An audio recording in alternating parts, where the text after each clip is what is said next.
네, NGO와 국제개발협력 7주차 두 번째 시간 계속해서 그 사례를 살펴보도록 하겠습니다.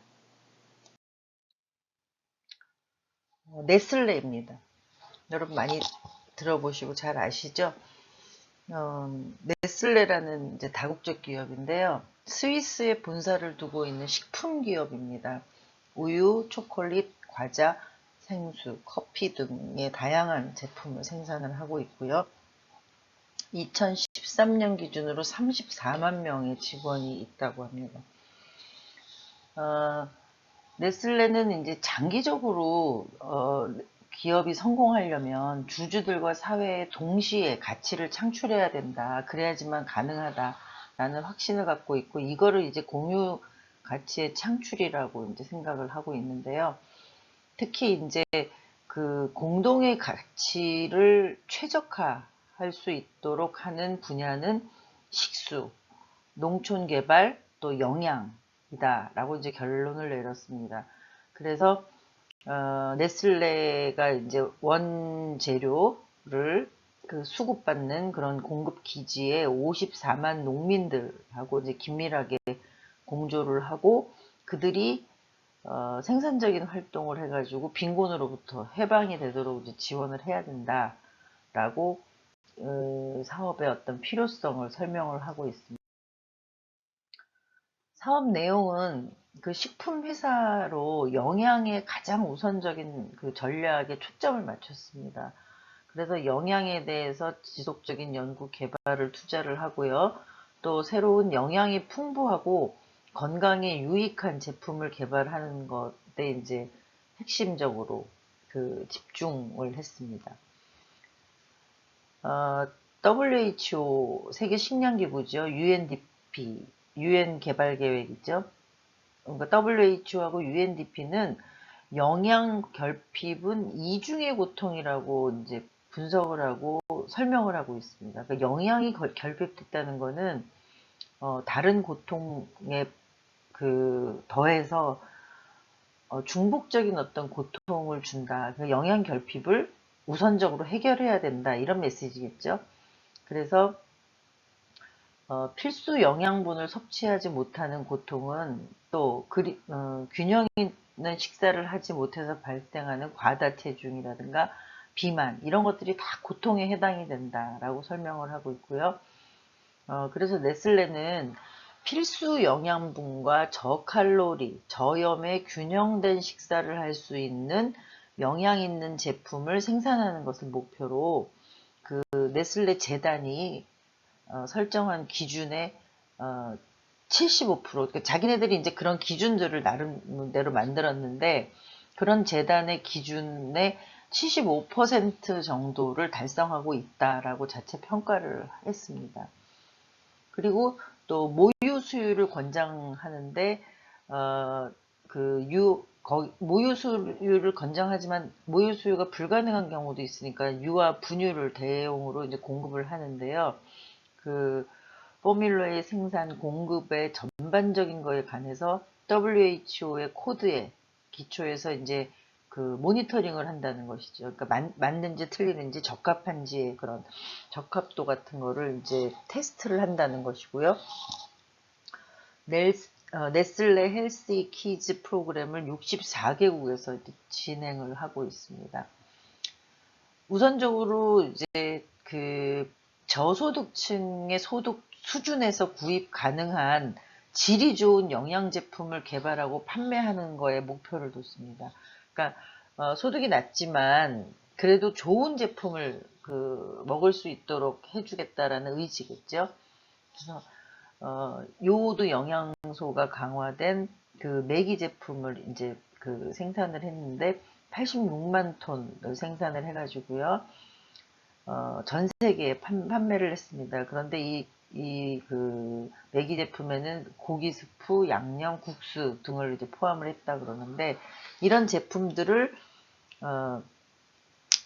그 소득이 낮은 지역에서도 구매해서 그 영양을 섭취할 수 있도록 지원을 했고요. 또 인도, 파키스탄, 스리랑카, 카라비안, 태평양 지역에는 철 영양소의 강화 제품을 개발해서 판매를 했습니다. 그러니까 철 성분이 우리가 이제 혈액을 만들거나 이렇게 빈혈을 예방하거나 하는데 되게 중요하잖아요. 그래서 그런 제품들을 그러니까 저개발 국가나 저소득 지역에서는 영양의 불균형이 있어서 이제 그런 그 철의 부족 현상이 많이 일어나기 때문에 특히 이제 철 영양소 강화 제품을 만들어서 판매를 했다라고 합니다. 이런 성과로 영양 있는 재료나 필수 영양분을 증가시킨 제품의 수에서 1년 만에 한 25%, 20%에서 25% 정도로 증가를 했고요. 계속 이제 영양이 있는 어떤 그런 제품들을 이제 개발을 했다라는 어떤 증거가 되는 거죠. 또 다른 한 축에서는 염분, 설탕, 트랜스지방, 지방, 칼로리, 색소를 감소시킨 제품을 이제 개발하고 연구했는데 그런 것들도 이제 3배가량 늘었다고 합니다. 1년 사이에요. 그러니까 이런 어떤 성과가 집중적으로 네슬레라는 다국적 기업이 저소득 저개발 국가에 대해서 이제 할 수 있는 어떤 서비스 차원의 국제개발 협력이라는 거고요. 두 번째는 이제 농촌 개발과 책임 있는 생산 소싱 부분에서 역량 강화 프로그램의 교육 훈련 농민 수를 획기적으로 늘렸다는 것입니다. 그러니까 역량을 강화시키기 위해서 계속 교육을 시켰다는 거예요. 그리고 또 지속 가능한 농업 창안 프로그램을 이제 만들도록 독려해가지고 그 프로그램을 이제 활성화를 시켰고요. 그 결과 이제 아동 건강 프로그램의 혜택을 받은 아동이 540만 명 정도 된다고 그러고요. 영양 보건을 위해서 개선된 제품 수도 6,600개에 이르고요. 또 네슬레의 원재료를 생산하는 그런 농민들이 69만 94명 모두 다 이제 농촌에 위치를 하겠죠. 그게 결국엔 농촌 개발에 기여를 했고요. 또 금융 지원도 했는데 농민들이 이제 그 금융 지원을 받아서 생활을 더 윤택하게 할 수 있도록 하는 거. 그리고 남아시아 지역에 깨끗한 식수 프로젝트를 시행을 해서 10만 명의 아동이 혜택을 받고요. 또 그린하우스의 가스 배출을 감소시키는 그런 운동을 벌여가지고 환경오염에도 기여를 했다라는 성과를 가지고 있습니다. 17번째는 신젠타라는 어떤 다국적 기업인데요.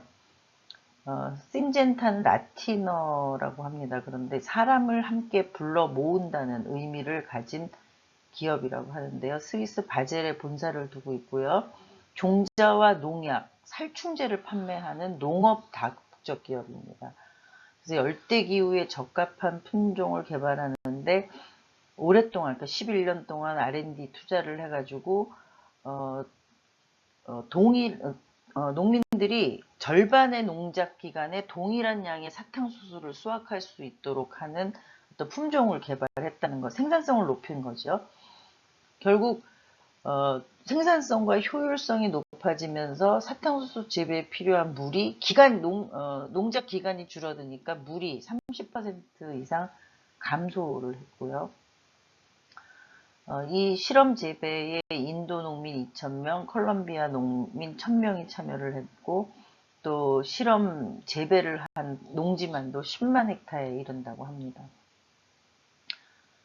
사업 내용은 신젠타가 이제 공급자 선정의 기준을 보건, 안전, 환경, 노동, 인권에 대한 어떤 글로벌 기준으로 적용을 해가지고 철저하게 이제 모니터링을 했다라는 것이고요.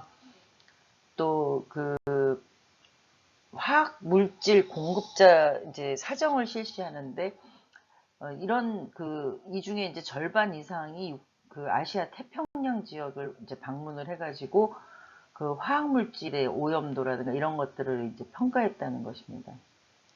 그리고 보건과 안전, 아동노동, 노동자 권리, 임금과 수당, 노동시간, 성희롱과 남용, 또 차별 이런 것들을 이제 주요 그 사정 항목으로 해가지고 어떤 그 농민들이 더 그 열심히 일을 하면서도 제대로 대우를 받을 수 있는 그런 구조를 만들었다고. 이 신젠타의 개발 협력의 성과는 농민들의 지속 가능한 생산성 증대가 자연자원의 효율적인 이용의 결과이며 농촌 경제의 가치 창출의 실천이다. 라고 이제 그 성과를 표현을 하고 있고요. 또 신젠타는 그 사업을 수행하는 개발도상 국가하고 지역사회 경제에 기여를 했습니다. 결국 이제 그 지역의 농토를 개발하거나 농토를 개발해서 농민들이 제대로 된 작물을 그 재배하고 수확하는 어떤 그런 그 기준들, 그런 어떤 방식들을 그 전달을 한 것이죠. 그리고 90개국에서 2만 7천 명의 임직원들이 일을 하는데요. 그, 이 지역 전체를 그 저개발 지역을 바꾸면서 거기에서 이제 그 공급 체계가 생기는 것이죠. 그래서 그 신젠타가 그 필요로 하는 그런 원재료, 또 신젠타가 생산하는 제품을 가지고 그 지역 사회의 어떤 농토나 그런 그 환경들을 변화시키는 그런 일들을 함으로써 이제 그 수익을 늘릴 수 있는 어떤 구조를 갖도록 이제 지원을 했다라는 게 개발 협력의 성과라고 할 수 있습니다. 18번째는 테라팍인데요. 다국적 기업, 스웨덴의 다국적 기업입니다. 스웨덴의 낙농 기업인데요. 50년 동안에 이제 아시아, 아프리카의 학교 급식 프로그램을 시행을 했습니다. 굉장히 오랜 기간 동안 했지요. 여기도 이제 그 WHO나 UNDP 등의 국제기관, 또 개발도상국의 정부, 또 NGO들하고 이제 공조해서 아동들의 빈곤 감소에 이제 기여를 하겠다라는 이제 그 목표를 가지고 그 국제개발 협력 사업을 했습니다. 프로젝트를 시행하는 지역의 낙농민들의 우유 생산에 의존하는 그 지역 농민들의 소득 증대에 기여를 하면서 이제 그 곁들여서 아동의 영양실조와 건강 개선에도 기여하는 다국적 기업으로 평가를 받고 있습니다. 그러니까 낙농 기업이어서 생산하는 것도 중요하지만 또 그 원재료인 그런 그 우유를 생산하는 그런 농민들의 그 소득 증대도 그 고민을 하고 있고요. 또 아동의 영양실조하고 빈곤의 감소에도 굉장히 관심을 많이 가지고 있다라는 것이고요. 또 이 테라팍은 아까 얘기한 대로 50년 이상 학교 우유와 급식 프로그램을 시행을 해온 그 기업입니다.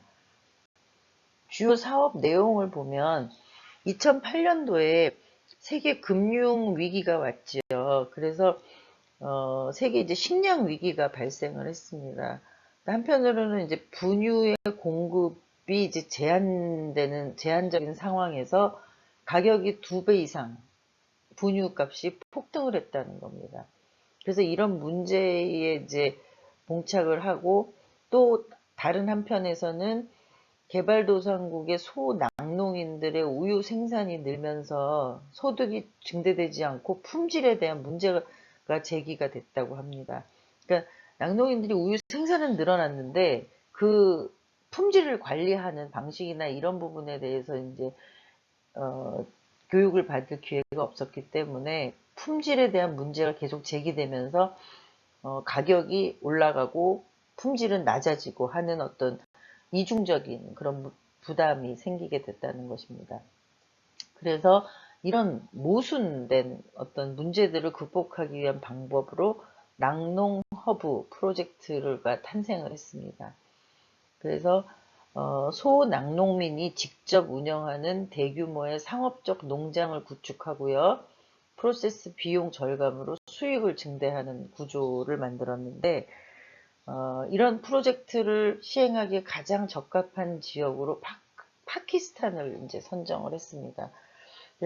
파키스탄은 세계 3대 우유 생산국이라고 합니다. 그래서 5,600만 젖소가 연간 370억 리터의 우유를 생산하는 어떤 국가이기 때문에 이런 낙농허브라는 프로젝트를 시행하기에 가장 적합한 지역이 파키스탄이다. 이렇게 선정을 해서 여기에서 이제 시작을 했고요.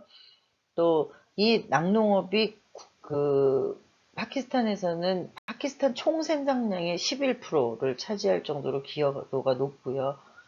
그런데 이제 생산성은 낮고 품질은 또 좋지 않고 해서 이 제대로 그 가격을 인정받는 어떤 그런 비즈니스 구조가 아니라는 것이죠. 그래서 그런 수익성을 높이는 게 필요하다라고 생각을 해서 그 낙농 허브를 구축하기 시작을 했죠.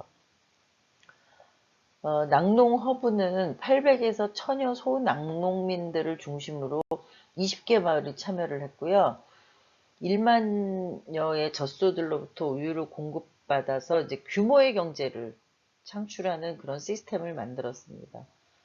그래서 이 테라팍은 어느 국가에서나 낙농업에 대한 개발을 지원할 수 있고 또 그 생산하는 어떤 그 서비스 공급자이자 지원자의 역할을 같이 병행하겠다라는 목표를 가지고 있고요. 또 이 그 프로그램 디렉터들은 빈곤 퇴치 대상 지역이나 아동 영양실조의 위기 상황에 대한 파악 등을 기획 단계에서부터 프로젝트를 개발하고 실행에 이르는데 다 책임을 맡아서 전적으로 관리를 하고 있다고 합니다. 이런 개발 협력의 성과는 일단 뭐 기아하고 빈곤이 감소했겠죠. 또 그 다음에 아동 건강이 개선이 됐겠죠. 또 지역 낙농민들, 지역 주민의 소득이 증대하고 일자리가 제공이 됐고요.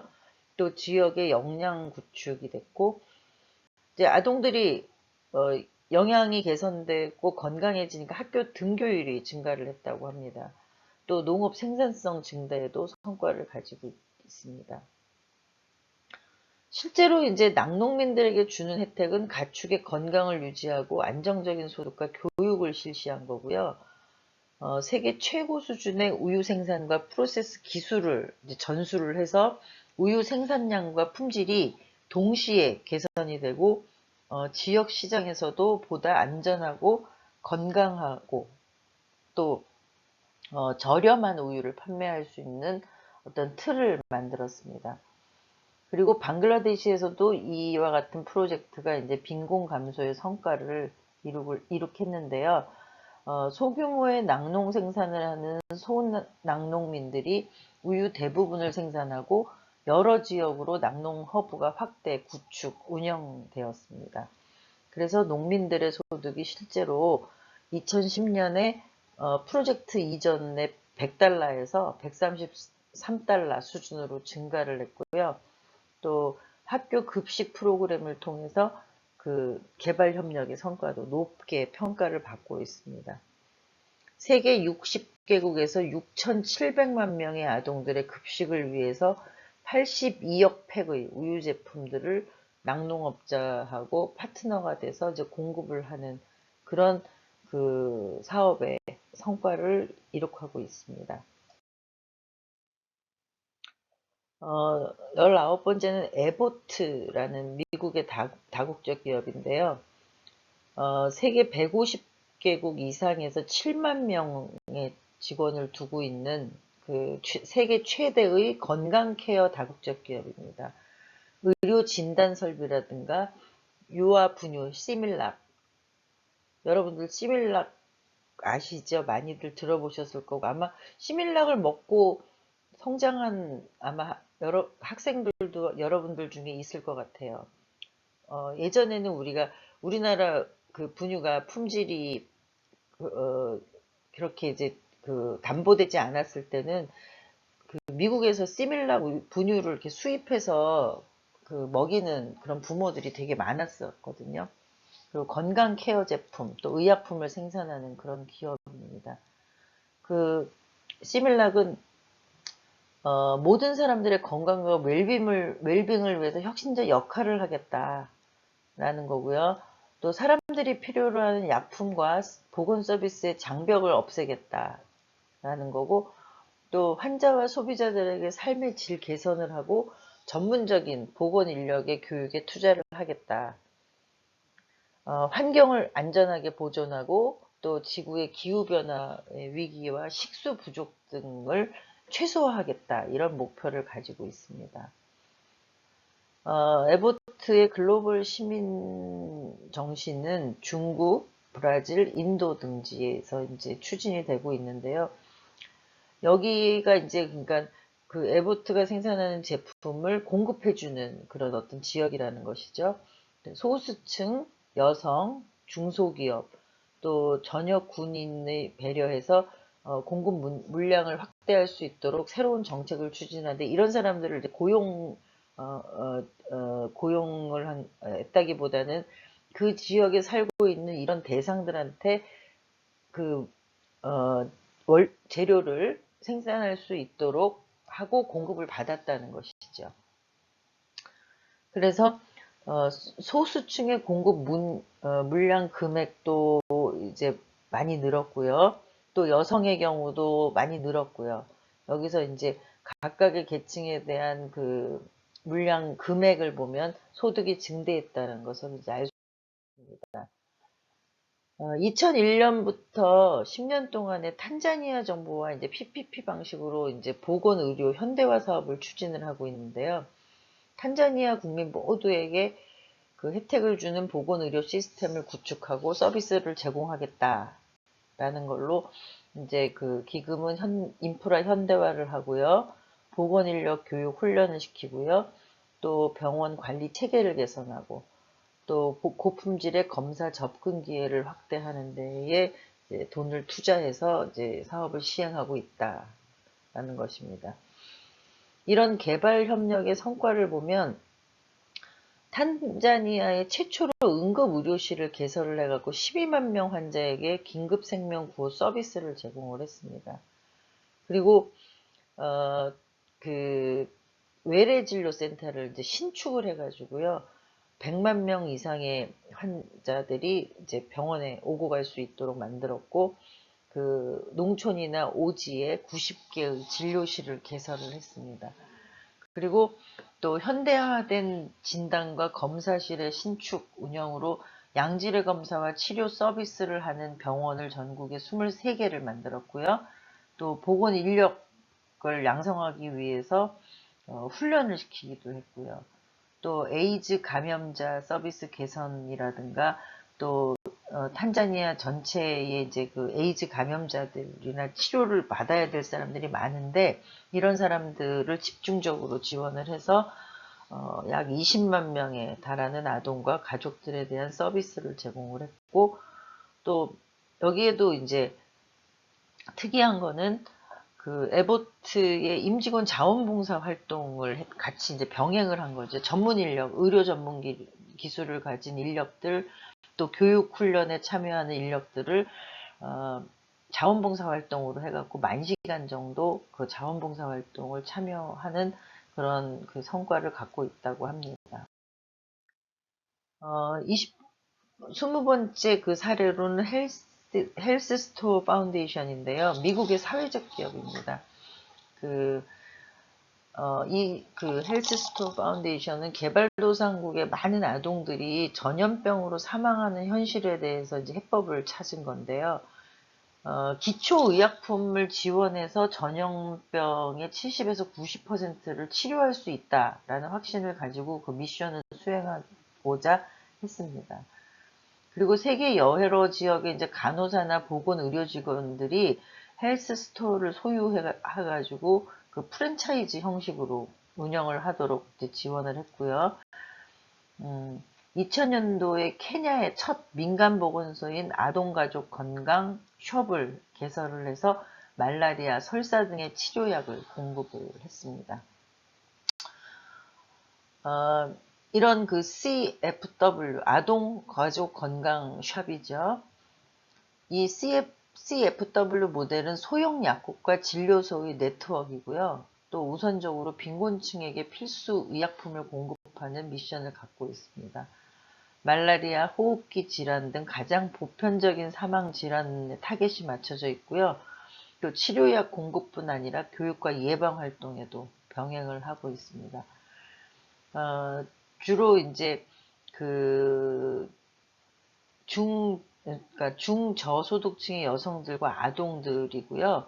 대상은 농촌에서 농업으로 생계를 유지하는 사람들인데, 이 CFW 수업과 진료소는 인구 5천 명 규모의 농촌 지역에 이제 위치를 하고 있습니다. 이런 협력 사업의 성과는 그 CFW 프랜차이즈 숍이 이제 개인 간호사나 보건 직원들이 이제 운영을 하는데, 이렇게 운영을 하면서 교육 훈련을 또 받아서 운영을 하면서 이제 소득이 보장돼서 생계를 유지할 수 있고요. 케냐의 경우는 2006년까지 이제 보건직 소유의 40개, 간호사 소유의 26개를 합쳐서 이 숍이 많이 늘어났고 연간 47만 명의 환자에게 보건 서비스를 제공했다고 합니다. 5년 동안 케냐 전체의 네트워크에서 250만 명의 환자들이 이제 서비스를 받았고, 환자의 80%가 여성과 아동으로, 아동 취약층이라는 것을 이제 알 수 있죠. 그 보건 직원들은 연간 200에서 400달러의 안정된 소득을 보장받았고요. 간호사들은 클리닉을 운영해서 연간 1000에서 1400달러의 소득으로 안정적인 어떤 그 소득 확보를 했다는 것입니다. 근데 이제 이게 올랐다는 것을 볼 수 있는 거는 일반적인 시장에서 소득은 이제 보건직원은 한 300달러 정도 되고요. 간호사들은 한 400달러에 된답니다. 그러니까 CFW 운영이 훨씬 더 많은 소득과 안정적인 소득을 보장하고 있다는 성과를 가지고 있습니다. 예. 지금 5개 사례를 살펴봤고요. 다음 시간에도 이어서 또 그 국제개발협력 사례를 살펴보도록 하겠습니다.